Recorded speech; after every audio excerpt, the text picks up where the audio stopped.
Šis vaizdo įrašas skirtas aptarti vienai iš ilgalaikio patiriamo streso ar profesinio perdegimo pasekmių nusilpusiam imunitetui. Ar pastebėjote, kad pastaruoju metu sergate kur kas dažniau nei anksčiau? Esate mažiau atsparūs peršalimui, gripams ir panašioms ligoms. Jei iš tiesų jūs kur kas dažniau nei anksčiau lengviau užsikrečiate aplink vyraujančiamis ligomis, tai vienas iš galimų streso ir perdegimo ligos simptomų. Stresas, nuovargis veikia imuninę sistemą, todėl jūs tampate mažiau atsparūs peršalimams, gripui. Šiame vaizdo įraše susipažinsite, kaip galėtumėte išlikti sveiki. Mokyklose, namuose, biuruose tam tikrų metų laiku itin paplitusios įvairios peršalimo ir gripo ligos. Todėl kartais atrodo, kad išlikti sveikam sudėtinga. Mes visi girdėjome rekomendacijas dėl skiepų nuo gripo, šiltesnio rengimosi, kai lauke būna šalta ir panašiai. Bet tikėtina, kad tėvai, auklėdami jūs ar gydytojas, užmiršo paminėti vieną labai svarbią atsargumo priemonę, kurios turite laikytis siekdami išvengti ligos. Tai yra praktikuoti savo streso valdymo įgūdžius. Streso poveikis imuninės sistemos veikimui ir bendram sveikatingumo lygiui gerai ištirtas ir įrodytas.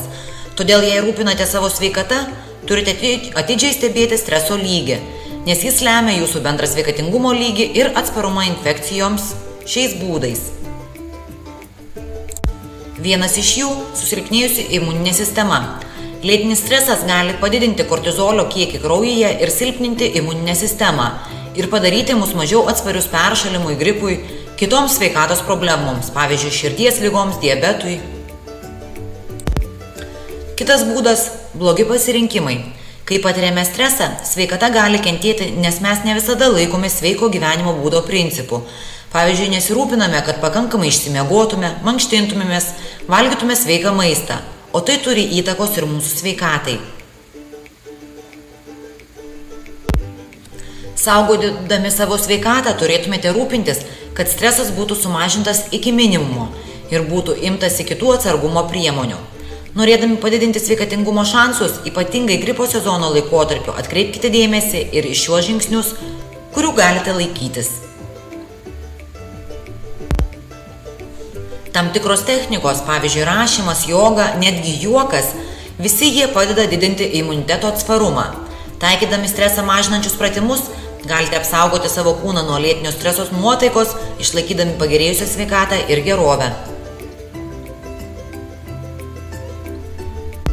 Sveikai maitinkitės, skirkite pakankamai laiko miegui, reguliariai mankštinkitės, kad jūsų kūnas sklandžiai veiktų. Geresnis rūpinimasis savo kūnu padės užtikrinti tinkamą jo veikimą ir padidins jūsų gebėjimus kovoti su aplink siaučiančiais virusais. Ir jei jūs susirgsite, bendrai sveikas organizmas kur kas greičiau sveiksta.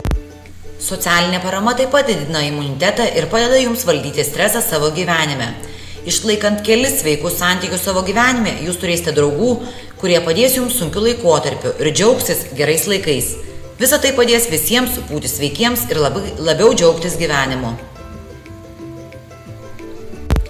Neperkraukite namų.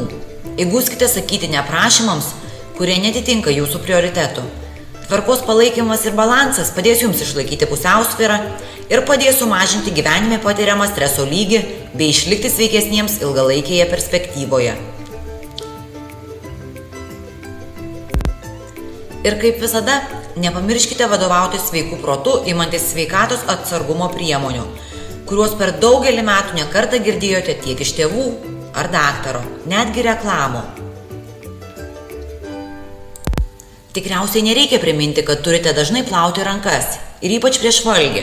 Tai padės neperduoti mikrobų veidui, taigi jūsų imuniniai sistemai nereikės rūpintis ir kova su mikrobais.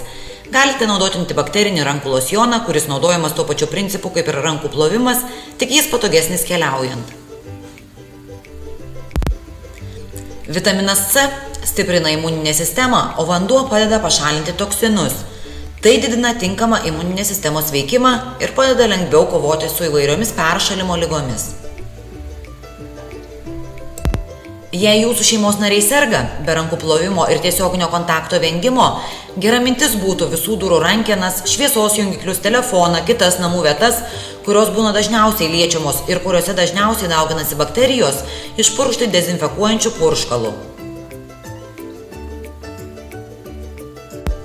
Šiokios tokios prevencijos priemonės padės jums išlikti sveikiems.